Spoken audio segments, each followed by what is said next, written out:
Et salut tout le monde, c'est Princesse Armire, j'espère que vous allez bien. Dites-moi, pour vous, quelle est la région la plus indépendantiste de France? Je pense que si je vous demande de donner votre avis en commentaire, la bataille sera rude. Entre la Bretagne et ses gâteaux de 800 000 kcal, les Basques et leur charcuterie de 800 000 kcal, toutes nos territoires d'outre-mer, les Savoyards et leurs montagnes sûrement, sans oublier ceux qui, je pense, reviendraient le plus souvent, probablement parce que ce sont les plus déter dans l'imaginaire collectif, les Corses. Pourtant, aucun de ces territoires d'avenir, aucun de ces territoires entre modernité et tradition, n'a encore fait sécession en 2021. Après, je sais pas comment cette vidéo va vieillir, mais bon.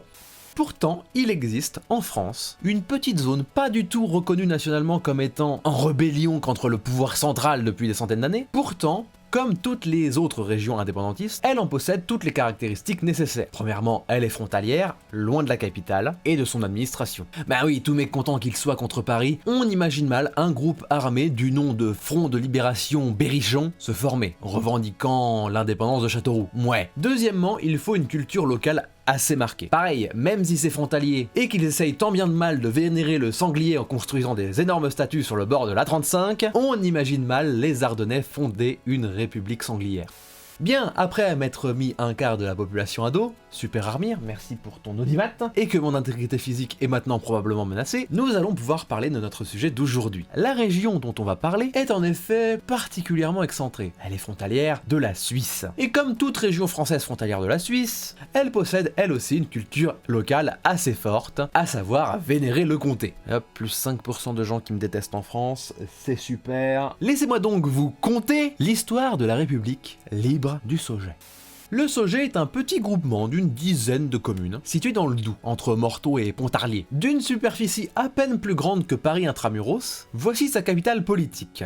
Montbenoît, mégalopole et pôle économique d'importance mondiale. On y trouve le siège du pouvoir central, la Banque nationale et le lieu saint de la religion d'État du Saugeais, à savoir vénérer Jackie et son bon fumé. Je vous jure qu'il a l'air super bon le bon fumé de Jackie tellement il l'exprime sur les murs de la commune. La République du Saugeais est non pas dirigée par un président mais par une présidente. Elle est aujourd'hui à la tête d'un état d'un peu plus de 5000 administrés, Saugets et Saugettes. C'est dur à dire. Saugets et Saugettes, oui. Mais calmez vos ardeurs, comme toute république qui se prétend libre et démocratique, elle n'a de libre que le nom, puisqu'il s'agit d'une république qualifiée d'héréditaire. Le titre de président est attribué à vie et est transmis de père en compagne en fille. Voilà. Et il continuera d'être légué de génération en génération, je pense. Père, mère et fille de la dynastie des Pourchets sont à la tête de l'État depuis près de 75 ans. De quoi faire pâlir Vladimir Poutine. Mais ça n'a pas l'air de déranger la population locale, très attachée à leur république et à leur président, qu'ils élisent à l'applaudimètre. Donc après tout, qui sommes-nous pour juger? La République du Saugeais a été fondée en 1947 avec l'aval de l'État français. En effet, un soir, le préfet du Doubs était de passage dans la commune de Montbenoît, et il a pu entamer la discussion avec celui qui allait devenir le premier président de la République du Saugeais, et qui n'était alors qu'aubergiste de la commune. Avec toute sa fougue et son aplomb, et sûrement après quelques verres d'alcool, il demanda au préfet s'il avait un laissez-passer pour entrer librement dans la République du Saugeais, qui n'était encore qu'indépendantiste, je le rappelle. Ce à quoi le préfet lui répondit: ceux qui voudraient persister à venir dans des lieux interdits seront bien évidemment je me suis trompé. dispersés. Attendez.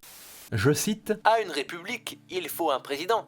Eh bien, je vous nomme président de la République libre du Saugeais. Ainsi, la République est officiellement devenue indépendante. Prenez-en de la graine, autres régions indépendantistes. Au lieu de former des groupes armés, de revendiquer l'indépendance en massacrant des dizaines de civils, invitez gracieusement les représentants de l'État auprès duquel vous voulez faire sécession et faites-les boire. C'est comme ça qu'on obtient une indépendance sans haine ni violence, sauf vis-à-vis du foie des concernés. La République s'est depuis organisée. Elle possède un drapeau, un blason, un hymne en patois local. Alors oui, il y a une version Deezer. Oui.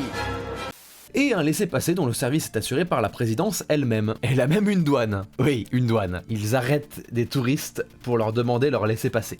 Même si l'indépendance du Saugeais semble idyllique au premier abord, la République libre du Saugeais n'est pas aussi unie qu'elle prétend l'être. Comme en France, elle est en proie à des querelles de ville. En effet, la capitale politique, Montbenoît, est 4 fois moins habitée que la capitale économique du territoire, Gilet. Pour preuve, contrairement à Montbenoît, le train passe à Gilet. Bon, il ne s'y arrête pas, mais le cœur y est. Alors mea culpa, il y a bien une gare à Gilet, Et on peut même y louer des skis, ce qui est fondamentalement stylé. Non, le territoire reste dépendant de la voiture et de son auto-école GoFast, ce qui est franchement audacieux pour le nom d'une auto-école. Et c'est aussi à Gilet qu'on trouve la plus grande activité économique du territoire du Saugeais, à savoir la fruitière de Comté, qui produit le meilleur comté d'Europe. Comme toutes les autres fruitières à Comté aiment le revendiquer. Comme quoi les clichés ont la vie dure.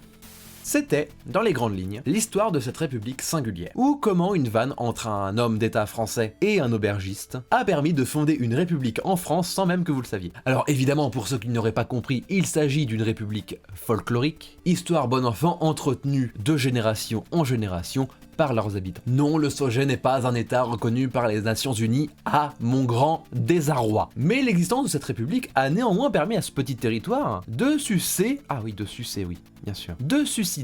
l'intérêt des touristes. Oui, tout un secteur économique peut naître d'une vanne, faite dans un état d'ébriété notoire il y a 75 ans. Et je trouve ça très beau. Et par ma vidéo, je tiens à féliciter toutes les personnes qui ont su faire perdurer cette histoire au fur et à mesure des décennies. Et je souhaite une longue et heureuse vie à la République du Saugeais et à ses administrés.